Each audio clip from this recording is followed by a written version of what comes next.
Our top story now, and after Google began removing apps of 10 companies in India, including some popular matrimony apps such as Bharat Matrimony, in a dispute over service fee payments, Union Information and Technology Minister Ashwini Vaishnaw has reacted, saying he has called Google for talks on Monday.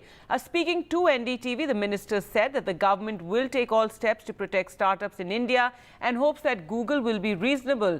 Remember, startups have opposed Google's move to charge a fee of 11% to 26% on in-app payments, but Google effectively received the go-ahead to charge the fee or remove apps after two court decisions in January and February, one by the Supreme Court, not to give any relief to startups.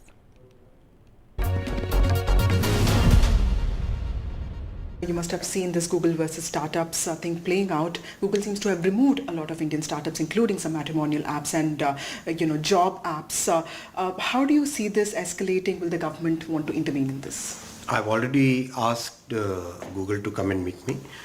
See, it's very important. We have a very big ecosystem, very big startup ecosystem, very vibrant startup ecosystem. We should take all steps possible to make sure that the startup ecosystem is protected. And Google has been a good adapter of Indian technologies. For example, India's UPI they have adopted. They took the challenge of digital credit and they have delivered on that. And many AI training sessions they have done for improving the skill level. I'm quite hopeful that Google will be very reasonable in its approach, and Monday I'll be meeting them. Well, to talk more about this entire controversy, we're now joined by Anupam Mital, founder of People Group and founder Shadi.com. Thank you so much for speaking to us. You reacted quite strongly on social media. You called it a dark day. Give us more details of what you're thinking, because many people have reacted quite strongly. And are you reassured now that the minister has said that they have called Google for talks?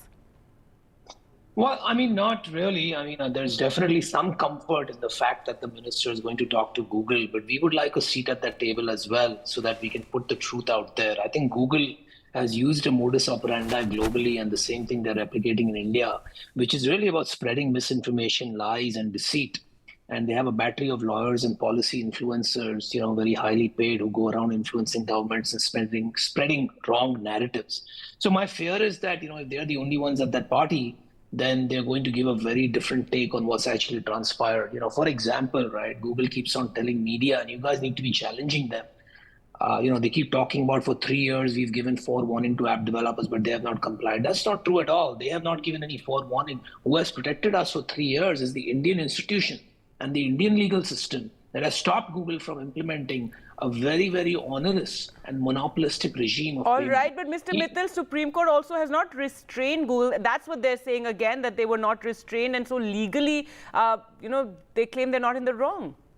That's actually not true. Again, that's a spin, right? They have all these spin doctors working at, wordsmithing what are, manufactured narratives. Supreme Court, all it said is they were not providing interim relief for the time being. But the fact remains that the Supreme Court admitted a petition and they will hear the case. CCI has already heard our petition on non-compliance with the original CCI order, which, make no mistake, is very far-reaching and wide, and which says Google should have no discrimination, right? And no disproportionate charges, right? 1% is what usually people pay for payment gateways. Now Google wants to charge between 15 and 30%. Keep in mind, we are already paying 20 to 50% of our revenue for marketing on the App Store to Google, another 15 to 30%.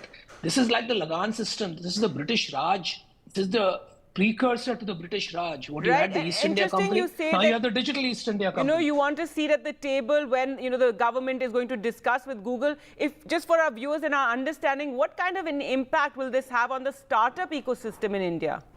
Oh, I think it will decimate it, it will destroy it. I mean, can you imagine, if somebody comes and takes 80% of your income, what impact it will have on you? Can you imagine? I mean, this is the same impact that the British Raj had on India, right? It basically led us to poverty. It took away, a country that had 25% of the global GDP to less than single digits. So this is the same impact. You're going to have one or two large gateway keepers, because the App Store is the internet for most people. It is not some alternative, right? And keep in mind, Google is a beneficiary of unbundling of Microsoft. That was an antitrust in the US, which led to Internet Explorer becoming an option and Chrome becoming an option. and they've used the same playbook to now become a monopoly themselves. So I think it's extremely deceitful, and this is a freedom struggle for us, और हम लेके रहेंगे आज़ादी. All right, Ms. That's Ashwini Vaishnaw, there speaking to NDTV's Vasudha did say they're going to call them and speak to them. You said you want a seat at the table. What would your message be to the minister as they speak to Google? I think there are two things. One is to present the right narrative. So Google can present whatever narrative, they have a lot of highly paid people. We speak from the heart, as you've seen even here. We don't have, professional manufactured sort of agendas. We speak from the heart. So we'll tell the minister, and he's a very reasonable man, very straightforwardly what exactly has transpired and how Google is changing the narrative. So I think that's the first part of the agenda. The second part of the agenda is to keep an open and free internet. So if I want to use a third-party payment gateway, I absolutely need to be able to. And the third, and so that is immediate relief for us, right? So that we don't have to pay this 15 to 30% because we cannot afford to. And the third point is a longer-term agenda where we need to keep a central repository of every app on Google and Apple so that anybody in India can put a UX or a front end on it and make it available through any handset. And Google needs to back off from telling handsets that if you don't carry my app store as the default, I will penalize you. So these type of antitrust things need to come into place so that the ecosystem is enabled to then put an alternative long-term solution in place. But in the immediate term, we need relief from the lagan that Google has imposed. That's the immediate relief, but Google does, have this overwhelming dominance, as you're mentioning, over 97% of India's smartphone market. Very interestingly, Mr. Sanjeev Bhikchandani he's a founder of a technology holding company, and he's also said that and he's proposed the establishment of India's own mobile app store in response to Google's actions. Your comments on that, you said what you need in the short term, but in the long term, is that something that you could all work together on? Yeah, I think that is, it's easier said than done. I myself have run an alternate app store called Mobango, several years back, and because I saw what Google was doing and what it was going to come to. But the fact remains that Google controls the operating system. So what they do is every time a user tries to download something from an alternate app store, they put a message saying that, this could damage your phone or this could cause sort of security issues. Now they spoil the UX so badly that no user wants to do it. So I think, without regulatory intervention, developing any kind of app store is not going to get very far. I do think we need that in the long term, but that's a multi-year program, right, which we need to put in place. But with that, we need to protect our immediate startup ecosystem because many companies, believe me, will perish in this back and forth if we don't take action quickly. And the fact remains the CCI has passed a very strong order. So we need to just get Google to comply with it. So look at the audacity. They're flying in the face of that order. And do you feel the government, given that this has been, something that has been brewing for a while, that the government could have stepped in earlier? Well, I think, look, the government, rightly so, understands that the matter is in CCI. Democracies and government institutions sometimes take time, and I understand that. I appreciate that.